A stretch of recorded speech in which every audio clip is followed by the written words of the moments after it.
Jezebel was not an ordinary woman. From the beginning, her presence in the land of Israel had a profound impact. Marrying Ahab, the king of Israel, was not merely a political alliance, it was a true milestone in the spiritual history of the kingdom. The daughter of Ethbaal, king of Sidon, she brought with her a strong devotion to the god Baal, a pagan god worshipped in Phoenicia. It was easy to see how much her influence would shape the future of Israel. She didn't just enter Ahab's life, but also the hearts of the people, and her effect was devastating. When Jezebel arrived in Israel, she was welcomed with all the pomp and circumstance befitting a queen. Ahab, enchanted by her beauty and strong personality, soon began to yield to her suggestions. From there, Israel witnessed a transformation that would be crucial for the destiny of the kingdom. Jezebel didn't come just to adapt to the way of life in Israel. She wanted to change the very mode of worship. With her, the people of God began to abandon their ancestral faith, giving way to the worship of Baal. It was a silent yet powerful invasion, which soon dominated the spiritual landscape. And so began an unprecedented spiritual battle in Israel. Jezebel wasn't content to merely coexist with Israelite faith. She wanted to erase every trace of the God of Israel. The consequences of her presence would not take long to appear. What would follow would be a true confrontation between the evil Jezebel represented and the fervent resistance of the prophet Elijah, who was about to challenge everything she had built. When Ahab took Jezebel as his wife, he wasn't just sealing an alliance between Israel and Phoenicia, but also opening the doors of his nation to a new and dangerous influence. Jezebel was not a passive queen. She brought with her deeply rooted religious convictions and traditions in the worship of Baal, the god of fertility and storms. And from the moment she arrived in Israel, the transformation began. King Ahab, infatuated and influenced by his queen, had a temple built in Samaria dedicated to Baal, 1 Kings 16:32. Something unprecedented at that time. The altar of Baal wasn't just a religious symbol, but a sign of how Israel's leadership was drifting from the path of the God of Abraham. With the construction of the temple, Jezebel not only introduced Baal worship, but actively encouraged its spread among the people. It wasn't enough that the Phoenicians had their god. Jezebel wanted Baal to be accepted throughout Israel. The result was a gradual but noticeable departure from the values and faith that had sustained the Israelite people for generations. Gradually, the worship of the God of Israel was being replaced by pagan rituals, sacrifices, and in some cases, practices of sacred prostitution. It was a direct assault on the kingdom's spiritual foundation, and the population, led by their king, began to stray. But Jezebel wasn't satisfied with merely introducing Baal. For her plan to succeed completely, she needed to eliminate all opposition. Thus began a true hunt for the prophets of the Lord. Jezebel ordered the death of all prophets who dared oppose Baal worship, and many were hunted down and killed. However, among them was one man she could not silence, Elijah, the prophet of the God of Israel, who was about to confront her directly and powerfully. Thus, tension in the kingdom began to grow, setting the stage for an epic confrontation.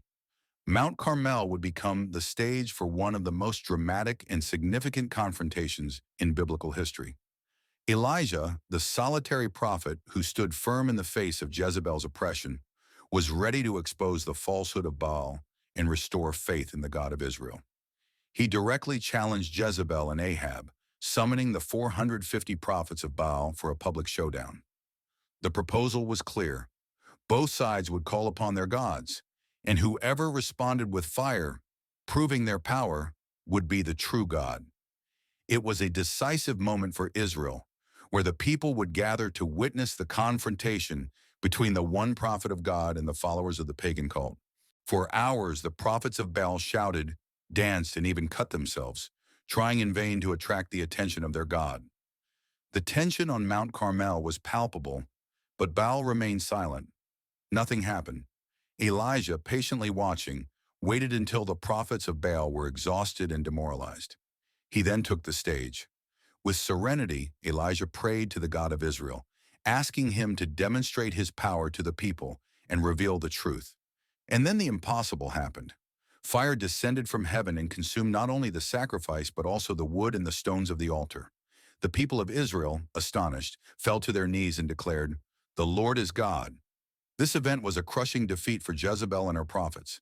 Elijah, with the support of the people, executed the prophets of Baal, bringing an apparent victory to the God of Israel. However, the fight was far from over. Jezebel, enraged upon learning of the humiliations suffered by her followers, vowed revenge against Elijah. Determined to maintain her control over the kingdom and her worship of Baal, she made Elijah her next target.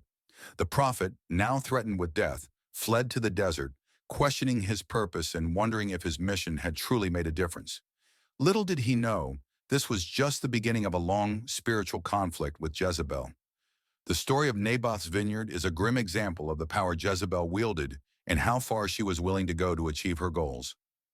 Naboth was a simple man, owner of a vineyard located next to Ahab's palace. The king, enchanted by the location and value of the land, wanted to buy it to expand his holdings. However, Naboth, faithful to the traditions of Israel, refused to sell his inheritance, saying that the vineyard was a gift from God and must remain in the family. This left Ahab frustrated and dejected, but Jezebel saw the situation as an opportunity. Jezebel, seeing Ahab's weakness, took control of the situation in a cold and calculated manner. She wrote letters in Ahab's name, ordering that Naboth be accused of blasphemy and put on trial. False witnesses were hired to lie against Naboth, and in a corrupt trial, he was condemned and stoned to death. This act of extreme cruelty not only destroyed the life of an innocent man, but also revealed Jezebel's complete lack of moral boundaries. Through manipulation, betrayal, and murder, she ensured that Ahab would take possession of Naboth's vineyard. But this crime did not go unnoticed by God. The prophet Elijah was once again sent to confront Ahab and Jezebel. He delivered a clear and terrifying prophecy. In the place where the dogs licked Naboth's blood, the dogs will also lick your blood, Ahab. 1 Kings 21:19. It was an announcement of divine justice, showing that Jezebel and Ahab would not escape the consequences of their actions. Their fate was already sealed, and though Jezebel still maintained control, her days of tyranny were numbered. The power she had fought so hard to keep was beginning to unravel. Elijah's prophecy about the fate of Ahab and Jezebel began to unfold inexorably. Although Ahab had tried to avoid divine judgment, his time came during a crucial battle. Mortally wounded by an arrow while fighting the Syrians, Ahab managed to hold on just long enough to be taken in his chariot, where he slowly succumbed to his wounds. And exactly as Elijah had prophesied, the dogs licked his blood when the chariot was washed in the same place where Naboth had been unjustly murdered. God's warning was fulfilled, and Ahab paid the price for his complicity in his wife's crimes. With Ahab's death, Jezebel did not immediately lose her position of power. Now as Queen Mother, she continued to exert her influence over the kingdom of Israel. Her strength and determination to maintain Baal worship were still evident. She tried to control events and protect her descendants, ensuring that Ahab's lineage would continue to reign. But the shadow of the prophecy loomed over her, and the fate that Elijah had announced was drawing ever closer. Even with Ahab gone, Jezebel knew that her battle for Baal's spiritual survival was not over. But God's judgment, though slow in human eyes, was certain. As Jezebel remained firm, another figure appeared on the scene. Jehu, a military commander chosen to finally end Ahab's house. With a clear mission and the strength of an army, Jehu was determined to fulfill the destiny that had been decreed. And so, the net began to close around Jezebel. The end of the reign she had fought so hard to protect was approaching, and there was no escape. Her days were numbered. Jezebel's reign of terror was about to come to an end. Jehu, the military commander who had been anointed to end Ahab's house, approached Jezreel with the clear mission of completely destroying Jezebel's lineage and influence. Upon learning that Jehu was on his way, Jezebel, always strategic, made one last move. She applied makeup and dressed herself, perhaps trying to seduce or intimidate Jehu, believing that her beauty and power would still have an effect. From the window of her palace, she awaited Jehu's arrival with a mix of defiance and disdain, thinking she could manipulate him in some way. However, Jehu was not deceived by appearances. When he arrived at Jezreel, he looked up, saw Jezebel, and did not hesitate. Without showing any mercy, he ordered the eunuchs who were with her to throw her out the window. And so, the powerful queen, who had once ruled with an iron fist and manipulated everyone around her, was thrown to her death. Her body fell violently to the ground, and Jehu's horses trampled over her, crushing what remained of her once majestic figure. The irony of her death could not have been more cruel. Jezebel, who had long controlled lives and destinies, met her end in a brutal and public manner. But Elijah's prophecy was not yet fully fulfilled. When Jehu's servants went to retrieve Jezebel's body for burial, they found that almost nothing remained. The dogs had devoured the queen's body, leaving only her skull, hands, and feet. Jezebel's end not only marked the collapse of her dynasty, but also fulfilled the word of God as announced by Elijah. And so Jezebel's reign, a woman who had manipulated kings and nations, ended in a tragic and humiliating way, showing that human power, no matter how great, cannot withstand divine justice. Have you ever thought about how power, when misused, can destroy not only kingdoms, but also the very soul of the one who possesses it? The story of Jezebel, a queen whose ambition and cruelty exceeded unimaginable limits, reveals how the unrestrained pursuit of control can lead to total downfall. And most intriguingly, the impact of her story still echoes today. Could it be that, like Jezebel, many are trading what is most important in the name of false power or their own desires?